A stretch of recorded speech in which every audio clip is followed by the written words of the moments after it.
সমাধত কি হব এবারে সমাধত কি হব ফুলখালি ভিন্ডো ফুলখালি ভিন্ডো ফুলখালি ভিন্ডো ফুলখালি ভিন্ডো এইবাৰ যাব আজিকালি ফুলখালি খুব বিয়াৰ পায় এই ৰসুল এই চুরি আজি বাঁধি আছে আপাতো আচ্ছা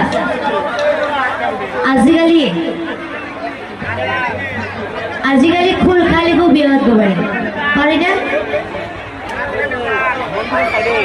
সেই কোনবা দুনিয়ার আছে পারি না আৰু এই মোবাইলটি ধৰি আছে খুড়াজন খুড়া আজিকালি ফুল খালি খুব বিয়াত পাৰি না হা